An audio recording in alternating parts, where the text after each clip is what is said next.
In 2022, Elon Musk bought Twitter. For writers and thinkers in 2025, birth rates are a popular subject. Fewer babies, aging populations, the strain on the economy as humankind collides with nature. It's all overblown, a moral panic that was had by previous generations whose mistakes we are repeating. The fertility rate has been falling in many countries, especially wealthy ones, for a while now, but it's not clear that it actually matters. Musk, however, thinks it does. He's been talking about population collapse and the birth rate since at least 2017. The world's population is accelerating toward collapse, but few seem to notice or care. But is there really anything to worry about here? In that tweet, Musk shared an article by British science writer Fred Pearce. Whether that was the first place Musk encountered the birth rate's moral panic, we can't know. Frankly, who knows where he gets any of what we might generously call his thoughts. But if we actually read the article, it's clear that it isn't very good. Pearce points to Japan, where the birth rate is below replacement rate. That's the number of babies that have to be born to keep the population the same. Japan's population is therefore shrinking. And it's aging. Older people occupy a greater slice of the population because fewer babies are being born. And Pearce paints all this as a grave problem. Some economists say that Japan's repeated recessions since the 1990s are due to the burden of ever more oldies. But Pearce provides no citations for this claim and trades on several stereotypes about older workers. Stereotypes we'll get to later. The thing is, his mistakes were obvious to anyone who cared to look them up. At the time this article came out, Japan's population had already been shrinking for 8 years, and they were still the third largest economy in the world.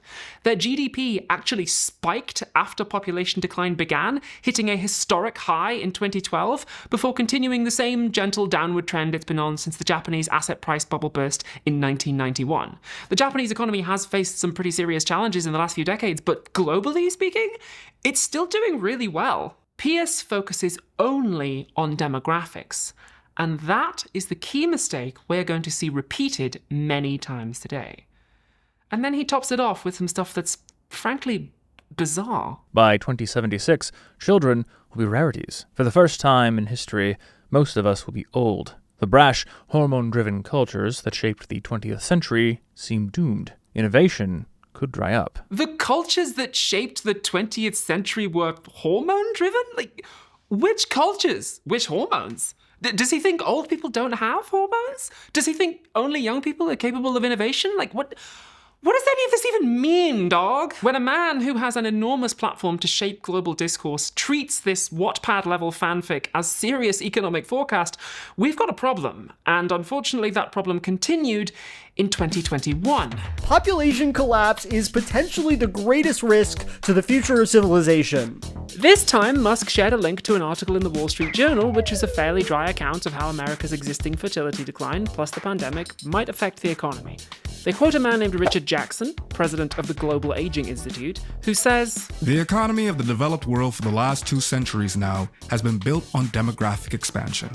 We no longer have this long-term economic and geopolitical advantage." This gross oversimplification is not corrected by the Wall Street Journal, nor did they see fit to mention that Jackson has written several reports recommending greater private sector involvement in pensions, a fact that will become important later. The article's selection of sources and its rhetorical framing reinforce this idea that birth rates matter.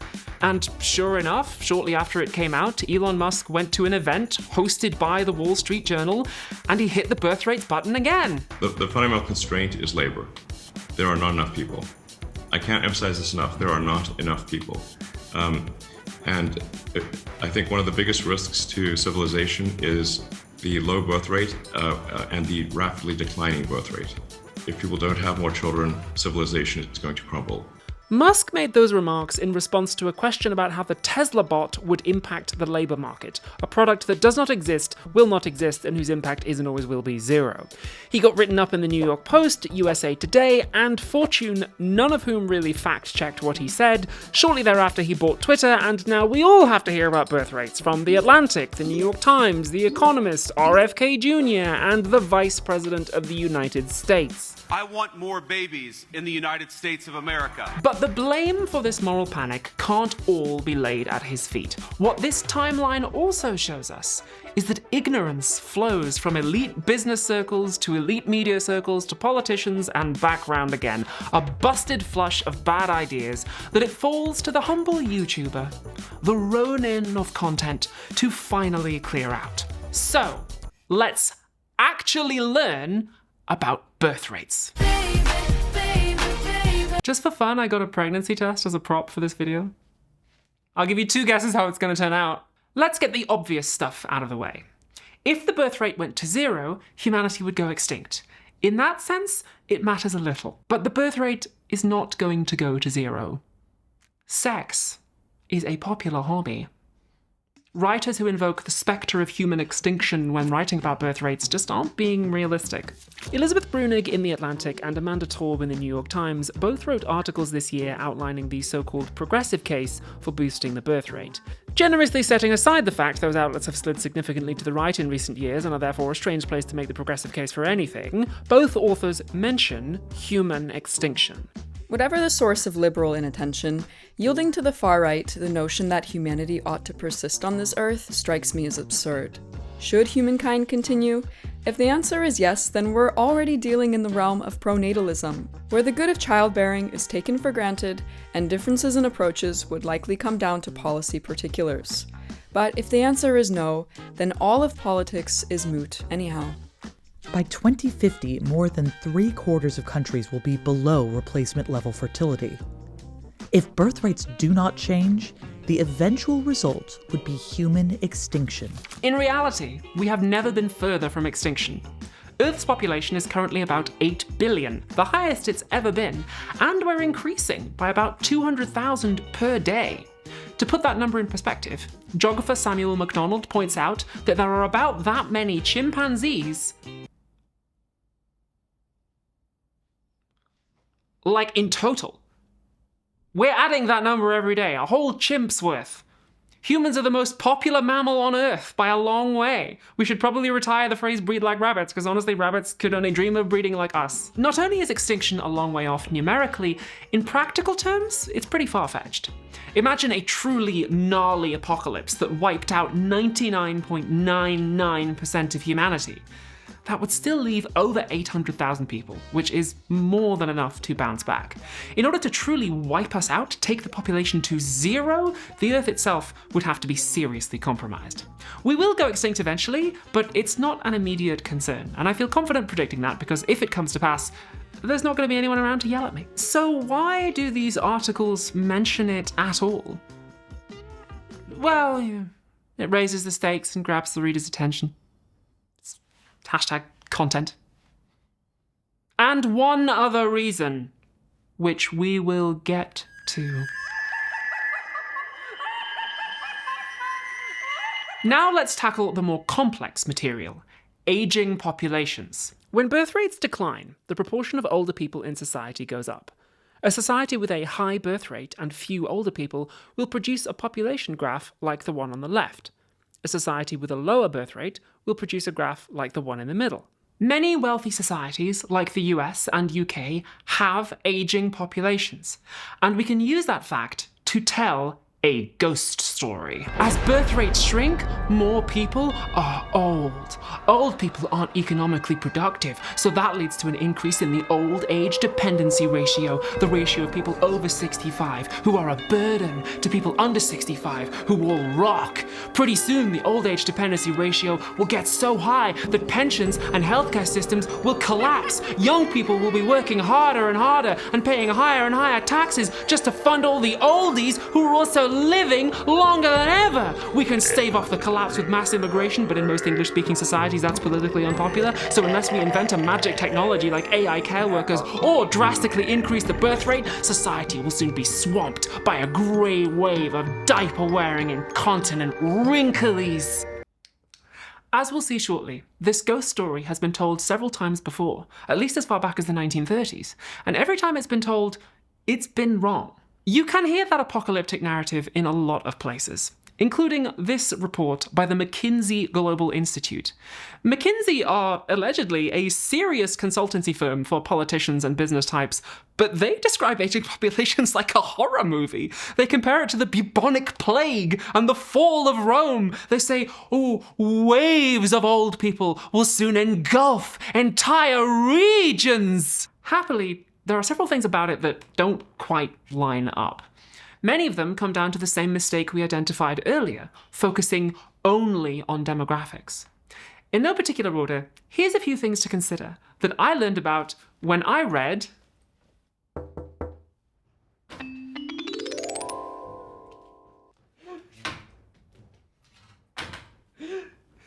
The Imaginary Time Bomb, a book by scholar Nick Mullen.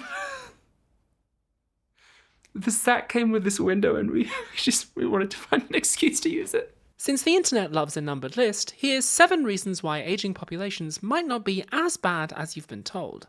The old age dependency ratio is but a subset of the total dependency ratio. And that includes old people, but also children, homeless people, unemployed people, and disabled people of all ages. Total dependency is worth keeping an eye on, but if you're very clever, you'll already have twigged that things like employment rates, wages, housing availability, and healthcare availability also have a big impact on it. So demographics, not the only factor. There are also some problems with the concept of old age dependency itself. It's usually defined as the ratio of over 65s to under 65s, or whatever the retirement age is in your country, but that's not really a very good proxy for economic activity. Obviously, not everyone under 65 is working a job. There are millions of students and children and disabled people and unemployed people under 65, plus a lot of people who are working but aren't making enough to have taxable income. People over 65 very often do contribute to the economy, just not in a way that gets counted. For example, take my mum. She's retired now, but she sometimes babysits her grandkids, which mean that her kids can go out and go to work and earn money. She joined her local council and got a bus route put in that takes people from her town to the next town over so that they can spend money there and work there. She also got her town kitted out with proper broadband internet so that more people can work from home. All those things contribute to the economy of her local area pretty significantly. And people over 65 do that kind of thing all the time. Every time they care for grandkids or each other, or they go out and do volunteering, they are contributing productively.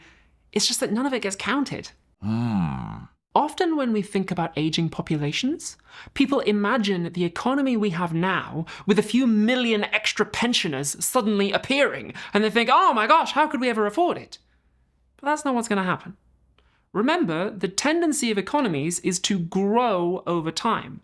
So any increased costs won't be paid by the scrawny economy of today, but the glorious economy of tomorrow, which will have blossomed.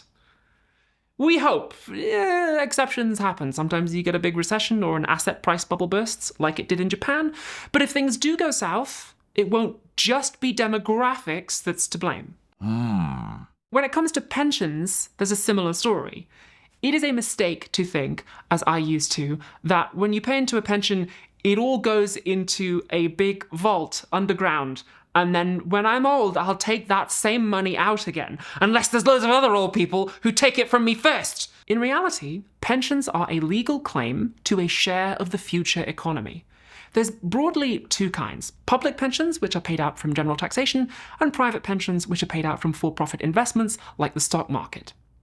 Either way, the number of people claiming them isn't the only factor determining how well the system operates. For public pensions, there's bigger questions like, what is the rate of general taxation? How many people have taxable income that we can collect taxes from? What other things do we need to spend those taxes on? For private pensions, there's things like, well, how are those investments doing? Are they well managed and sustainable, or did corporate ghouls blow your whole pension on crypto? Again, demographics, not the only thing. When it comes to healthcare budgets, it is true that older people tend to consume more of those resources. And that's because when you reach the end of your life, spoilers, you die. obviously the healthcare budget gets spent on you then, because that's when you need it. Most people spend the last few months or years of their life dying, and shockingly, they tend not to go to work in that time. That is completely normal. McKinsey referred to it as the senior gap, but normal people know it as mortality. Life expectancy in many countries has gone up in the past few decades. People are generally living longer than we used to. But that window of sickness at the end of life hasn't gotten bigger. In fact, Mullen says there's some evidence that it's shrinking thanks to advances in public health. The years we're adding aren't necessarily sickly years. The biggest predictor of your health in old age isn't the number of years you rack up either. It's actually class and how that intersects with things like race.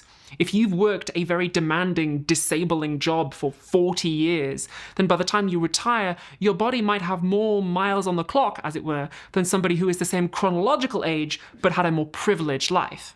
Despite that, though, in wealthy countries, where statistically most of my audience live, most people over 70, most people over 80 live independently or with family. It's not like you turn 65 and then immediately have to go into full-time nursing care. Sometimes old age does come with serious debility or disability, but that's not true for everyone. It's a stereotype.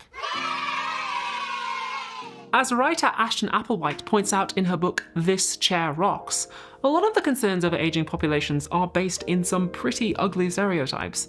A lot of the media we see these days paints older people as useless and burdens and a drain on society. It's really dehumanizing and untrue. And it's a feedback loop. Older people are less likely to try and take care of themselves or to be employed when they do want to work if they and other people believe that they're not worth taking care of. In that regard, it's not older people who are unaffordable. Ageism is unaffordable. Something else Applewhite points out is that an aging population is kind of a win on a societal level. Part of the reason that birth rates are falling and populations are aging is that infant mortality plummeted during the 20th century. Public health campaigns like mass vaccination mean that more kids survive childhood now. And you've still got to die sometime, so yeah, that does mean more old people, but that's actually great.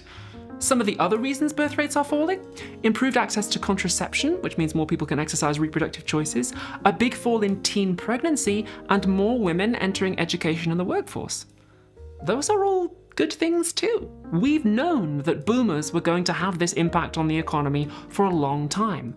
In 1946, American demographer Frank Notestein wrote this article. As of 1945, we had introduced more than 1 million additional people into the population under age 5. In the next 10 years, we may expect a trough to compensate for part of that crest.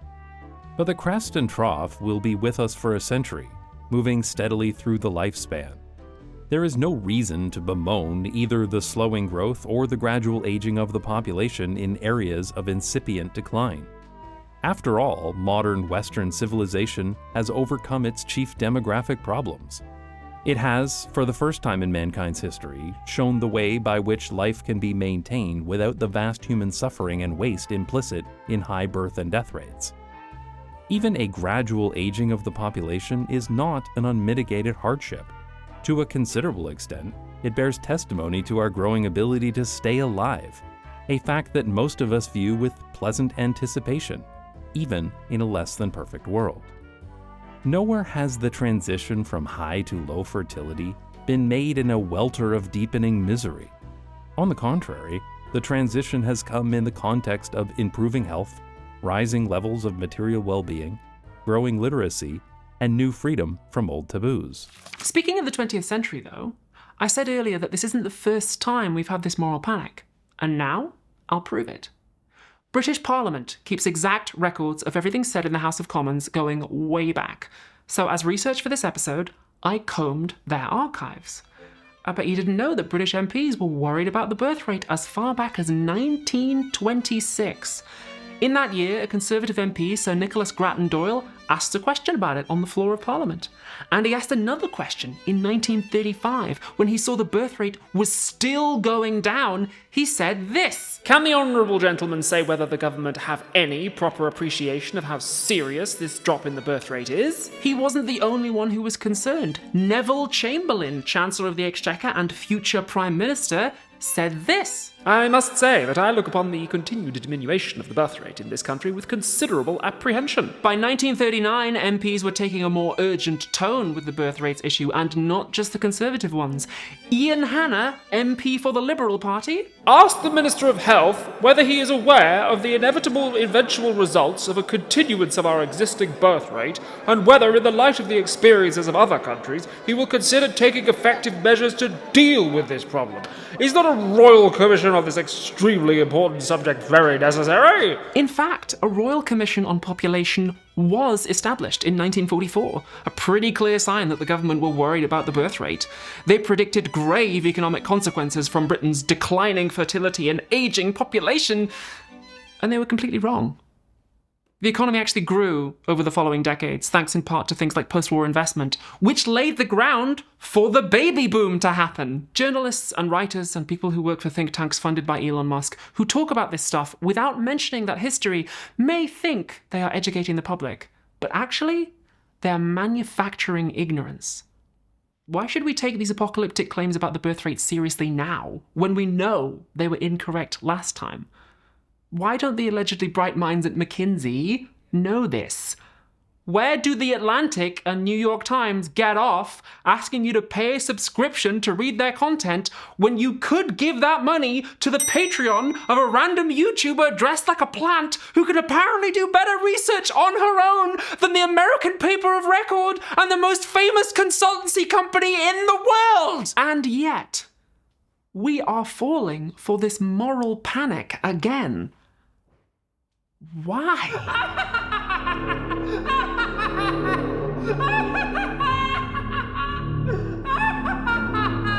I feel like we really need to get a grip on this, because as you're probably aware, there's a lot more at stake here than just mismanaging the economy. The moral panic about birth rates can be exploited by some truly awful people. Have you heard about these arson attacks? They're everywhere. Hotels burning, shelters burning, takeaways and corner shops up in smoke. But now, people are fighting back, trying to put the fires out. I don't know what the world's coming to these days. Everything's so complicated. When I was a boy, things were so much simpler. We didn't have all the problems we have now. I'm a traveling petrol salesman, so I get about all over. Lately I've been in the States, but I've traveled to El Salvador, Israel, all over good old England, of course. I meet all sorts of people, and do you know, the healthiest and happiest are always the ones with children. I remember when my daughter was born, it was the happiest day of my life. Of course, it was hard when her mother died in that mysterious fire. It's hard being a single father, especially when you're on the road all the time selling flammable chemicals door to door. But I'd kill to protect my family. And that's real love, isn't it? Children give you a stake in the future, something to root yourself in. Many females these days don't understand that. Many, particularly female politicians, have you noticed, don't even have children? I wonder how you can truly value the future without them. Who are you loyal to if you're rootless? Oh, of course, I can't blame anyone for not wanting to bring up a child in today's society. No doubt about it. The threats our children face these days aren't the ones you and I grew up with. Take these fires, for instance. I don't believe what they're saying about a serial arsonist on the loose. They're trying to make out like he's some sort of horrible criminal. You don't believe that, do you? No, of course not. You're the sort of person who's too intelligent to be taken in by the lying press. But isn't it awfully convenient that the fire department turn up whenever there's a fire and get splashy headlines like this one? I mean, why, do you suppose, are they praising this poor, confused, individual. Now, I know we're not supposed to say that. It's not kind, is it? Not orthodox, but it's worth asking the question. I lost my daughter to the cult of gender ideology. I shudder to think how she's mutilated her nubile body. She won't even talk to me now. And that's what they tell children to do, isn't it? No contact. They call it cruelty, I say. No one ever thinks about the parents. It's all about making things more complicated than it really is. I mean, I sit there and I listen to so-called academics and experts and doctors. All I hear is word salad. I suppose you've seen the nonsense they're teaching in schools these days. It's all designed to stupefy and confuse, demoralize. Family. That's what I remember. It's all I need. That's my creed. It's what I hold to. Once they cut you off from that cornerstone of civilization, they can do anything they like to you. We used to have stable families in this country. I remember it. My father ruled the roost. My mother ruled the roast. Ha! But these days, instead of encouraging commitment, now it's chop and change and divorce on demand and marry who you please. No sacredness anymore. It erodes every institution you used to trust. It's not good for young men. Poor lonely buggers. It's not good for females either. Training them to be consumers, married to the state instead of loyal to their husbands. Oh no, anyone can see. These days, if you're setting out to start a family, the odds are against you. Unless you bring your whole tribe over from God knows where, in which case they'll roll out the red carpet and stick you in the Savoy, and we're not supposed to say that either, but it doesn't take a genius to see what'll happen if we keep importing people whilst decent working families are struggling. If we don't replace our numbers will be replaced, and then we won't be so diverse, will we? We'll just be sitting around, getting older, weaker, afraid and alone. And we won't have anyone to blame, except the ones responsible. No, the way I see it, our civilization's been sold out. And the only way to save it, the only way to secure a future for the British people and security for our children is with love. Love so fierce, it burns away all enemies. The kind of love that fires the hearts of all true families. Amor vincit omnia. Love conquers all.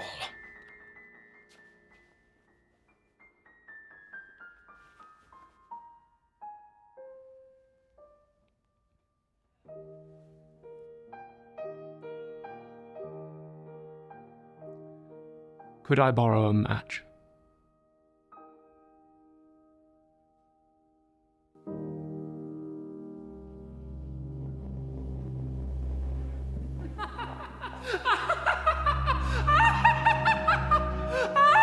I am the goddess of ignorance, the force behind all Philosophy Tube's villains. Do you remember an article we looked at earlier on from the Wall Street Journal? The one shared by Mr. Musk? The article itself was interesting, but the real action was down in the comments. Take a stroll down and you'll find some bizarre contributions, like Jeffrey Brooks saying patriarchies produce growing populations, while matriarchies, which don't exist, produce shrinking populations. This despite the fact that, as the article itself says, the American population is growing. We have Chris Haynes saying the decline in birth rate is due to demonizing the traditional family, an entirely imaginary phenomenon, and Abby Schultz saying the answer is to curtail women's reproductive rights. We also have a lot of people falsely saying the Earth is overpopulated. The fear of overpopulation is actually a hangover from a previous moral panic. Briefly, in 1968, a man named Paul Ehrlich wrote this book, The Population Bomb, claiming that Earth would soon be so overpopulated we'd be unable to grow enough food. He predicted mass famines would sweep the globe in the late 20th century. He was, of course, Wrong. In reality, and as we've all seen now in Gaza, famines aren't caused by our ability to grow food so much as political decisions about how it's distributed. Policies like refusing to allow aid into an occupied territory or deliberately destroying farmland are far more likely to be the actual cause of famines. But this book was a bestseller, and so some people today still claim the earth is overpopulated. Ignorance is difficult to eradicate. And speaking of which, we have Red Basketball and Andrew Boerman with some naked xenophobia, and Jeffrey Brooks comes back to get in on that action. Matthew Goldseth jumps in with some wink-wink, nudge-nudge conspiracy talk about globalism. Gold Candy attributes the decline in birth rate to selfishness and Planned Parenthood, a completely unprovable assertion. And we have a couple of people who suggest building robots. The comments under that Wall Street Journal article show us how this issue, birth rates and aging populations, collects various anxieties, half-formed thoughts, dimly remembered headlines, loosely connected ideas, and probably a healthy dollop of prejudice too, wraps it all up in a bow and presents it anew. People's feelings about their own aging bodies and their children and immigration and abortion and the economy and all these topics are gathered here to be expressed, often in ways that have very little to do with reality. These people aren't really arguing in the intellectual sense. They're just venting their emotions. The technical philosophy term for this is a phantasm. Phantasms are a way of selectively organizing perceptions and feelings. It's a little bit like looking at the world through a prism. Things get refracted and distorted. In particular, feelings become facts. Like, I feel as if old people are to blame. They are. I feel as if pro-Palestine sentiment is anti-Semitic. It is. I feel as if imprisoning immigrants makes me safer. It does! Phantasms are a mental mechanism for maintaining ignorance, and they serve a political function. By gathering people's disparate feelings under one heading, phantasms create an electoral coalition and drive support for policy. As our friend the arsonist showed us, the birth rates phantasm is very useful if you want to express extreme right-wing sentiment. But even leaving aside the neo-Nazi and Christian nationalist stuff, as Mullen points out, a moral panic about birth rates and aging populations is very useful if what you really want is to privatize healthcare and justify cuts to public spending. It's actually not clear that the economic arguments for doing that sort of thing are very good. If you slash public spending and disability benefits and winter fuel allowances, then old people get stuck sitting in cold, moldy homes, sitting around, getting sicker, until whatever's wrong with them becomes a full-blown crisis, at which point they end up in hospital if they're lucky, and prison if they're not. It may well end up costing society more downstream. Even aggressive policies aimed at boosting the birth rate tend not to work or have greater downstream costs. For example, banning abortion might sound like a quick way to get more babies and put a boost in the economy, but actually the impact it has on maternal mortality through unsafe abortions and the impacts on women's ability to participate in education and the workforce mean that, quite apart from the moral cost, you can end up with an even bigger bill. But ignorance is its own reward. This bad philosophy and ugly stereotypes are very useful if you want to slash the social safety net, not even necessarily because it's going to save you money, because it might not do that in the long run, but to sustain a fantasy of individual responsibility. This whole discourse only makes sense if you assume that a more sustainable and equitable economy is impossible. And that might be why so many centrist journalists spread ignorance on this issue. That ignorance maintains capitalist ideology. It's a luxury belief. It forestalls radical change. No wonder Mr. Musk is such a big fan. This is a crucial point to internalize.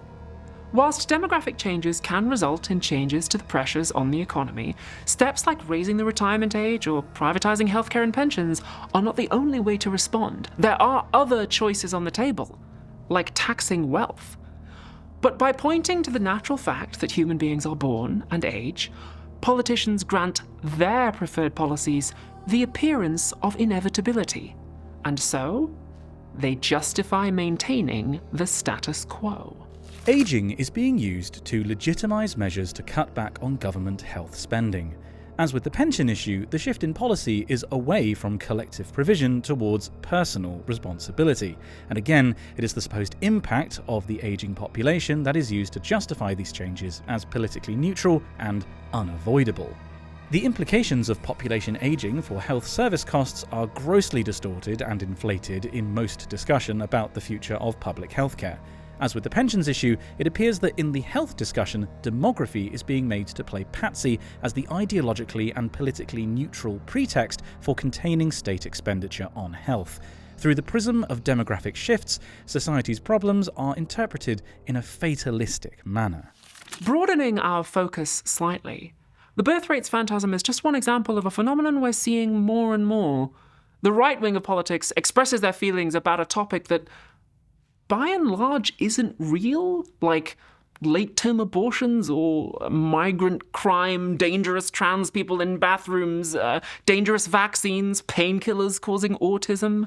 Centrists then say, we had to take their feelings seriously, and that functions as a distraction or a delay tactic to prevent governments actually addressing real problems. You might remember, we've discussed phantasms on this show before, in our episodes about gender, and also the one we did on urban planning. And we can find them at play in foreign policy and security. The Iraq War was launched in response to 9/11, something Iraq had nothing to do with, and justified by the claim that Iraq had weapons of mass destruction, which they didn't. That was a phantasm. It feels like they might have WMDs. They do! In his book, We the People of Europe, philosopher Étienne Balibar says governments who fail to meet the needs of their people can prop up their credibility through violence against phantasmic threats. We could view the actions of violent nationalist leaders like Vladimir Putin or Benjamin Netanyahu through that lens. And there might be an example closer to home. The current British government are very unpopular. Per this article in The Independent, they've recently taken the controversial step of declaring Palestine Action, a direct action group who had been protesting Britain's complicity with the Israeli government's genocide in Gaza, a proscribed terror group. That means that members of the British public are banned from expressing support for the group on pain of up to 14 years in prison, with the word support being somewhat vaguely defined. The result has been the controversial arrest of over 1,000 peaceful protesters, including several pensioners and disabled people, for wearing t-shirts or holding placards in support of the group. And also this man who was arrested for wearing a t-shirt that said Plasticine Action and later released. Now, the UK's Joint Terrorism Analysis Centre say Palestine Action does not advocate for violence against persons. Former Home Secretary Yvette Cooper claims to have seen evidence they were planning violence, but at time of recording that evidence hasn't been shown to the British public. So we can imagine a scenario where that evidence turns out to be nothing, like the Iraq War dossiers. If that turns out to be the case, that'd be an example of a phantasm at work. It feels as if they are violent. They are. Time will tell on that front. Whether that evidence exists or not, though, the government are using this crisis as an opportunity to look tough whilst not helping people with other, definitely real problems. And that is an example of what Balibar is talking about. I include that illustration here to show you that this philosophy is not just an academic matter. Phantasms can and do change history. There are plenty of real problems in the world. But why spend your time and energy fighting those, when you could struggle with imaginary ones instead?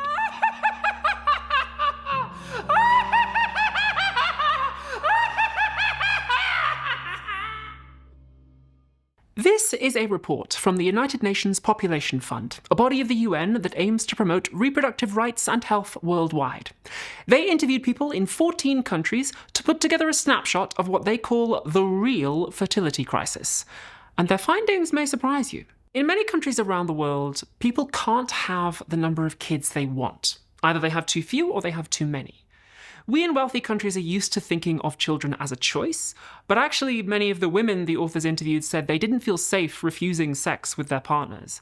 Many men and women still don't have proper access to things like sexual education, reproductive healthcare, and contraception, and those are all factors that can lead people to have more kids than they want. On the flip side, some people want more kids than they have, and according to that report, the big thing stopping everyone is cost.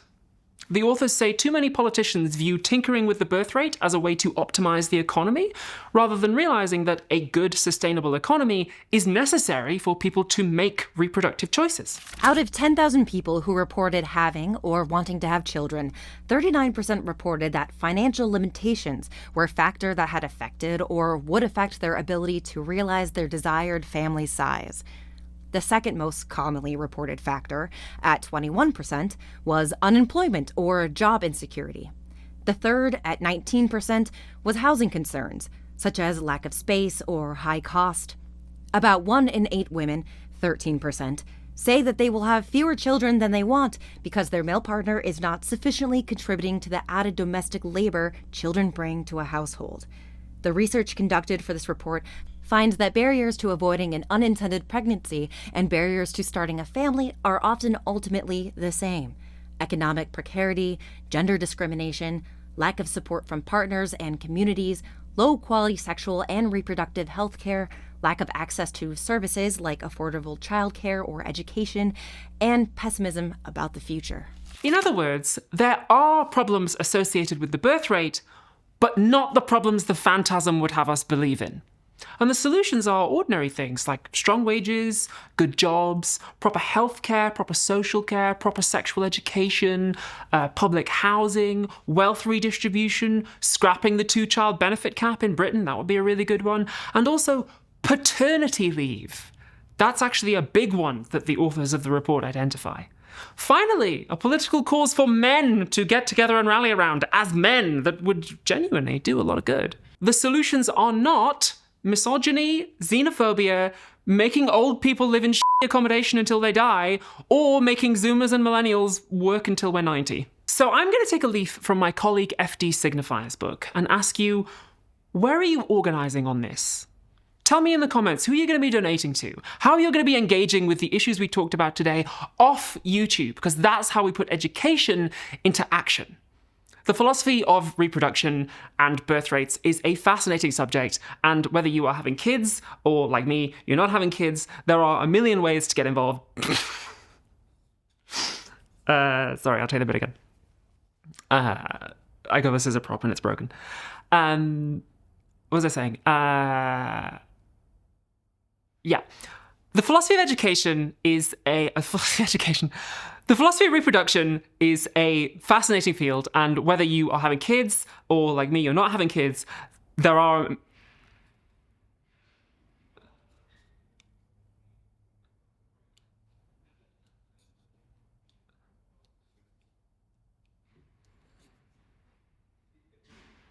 Actually, can we cut there, actually?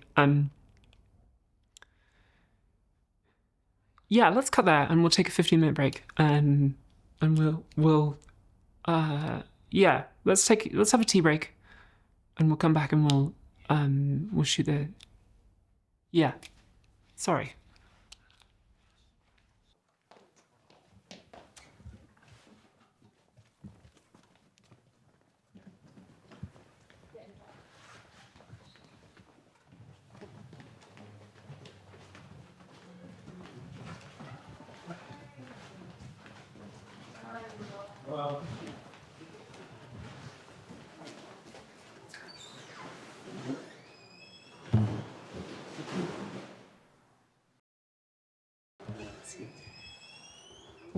Okay, I'm gonna go and have to check this with the doctor, obviously, but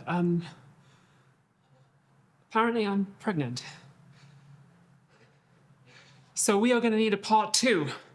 We've learned today about birth rates and aging populations, but that is merely setting the table for a much bigger discussion, which is it ethical to have a child?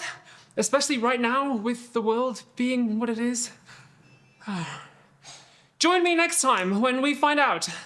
Hopefully that video will be out within the next 9 months. In fact, there's a link in the description and a QR code on screen where you can see that episode right now if you want to watch all of Philosophy Tube early, uncensored, and without any ads. It's available on Nebula. There's also bonus content, like my review of The Outer Worlds and how it helps us confront nihilism, an extra episode on Thomas Jefferson and Indigenous American land use, Philosophy Tube blooper reels, and a whole short film that I wrote and starred in called Dracula's Ex-Girlfriend. It's about vampires and abuse. Like, a whole ass short film. It's all on Nebula. If you haven't heard of it, Nebula is a streaming service co-owned by the creators on it, including me. And because we own it, we can do stuff with it that we wouldn't be able to do on YouTube, like original series and short films and deep dives. Maggie Mae Fish just made a new comedy series called Amy's Dead End Dream House, which is really touching and also very funny. You can watch that because if you get Nebula, you can see all the creators on there, including me and Lindsay Ellis and FD Signifier and H Bomber Guy. Tom Nicholas made a whole documentary called Boomers, which is about birth rates and demographics. And because we own Nebula ourselves and aren't beholden to corporate shareholders, it's also cheaper than almost any other streaming service. If you use my link in the description, it's $3 a month for an annual membership. Or we have a special deal on right now where you can get a lifetime membership. Normally, that would cost $500. If you use my link in QR code, it's only $300, and that lasts forever. Whichever tier you use, I get a cut of your sign-up fee, so you'll be helping me out as well. Go.nebula.tv/philosophytube, go sign up today. It's the best deal in streaming. It's the only sponsorship and brand deal that this show ever takes, because I actually use it and I know it and it's good, and I'm a co-owner of the platform. So, go check it out. I need to afford baby formula and nappies.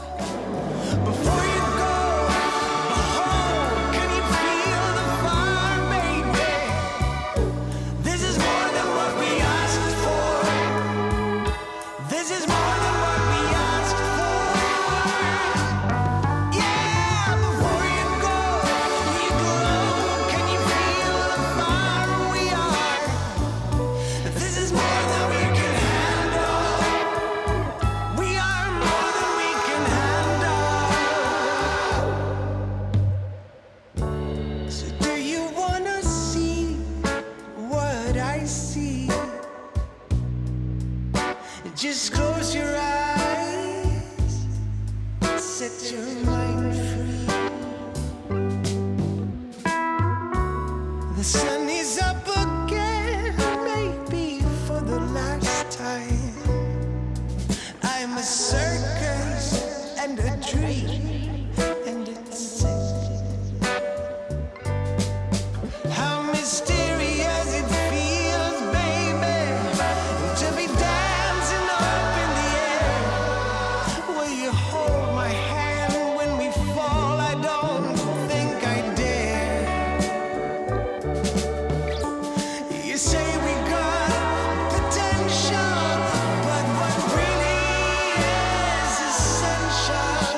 It's hard being a single father, especially when you're on the road all the time, selling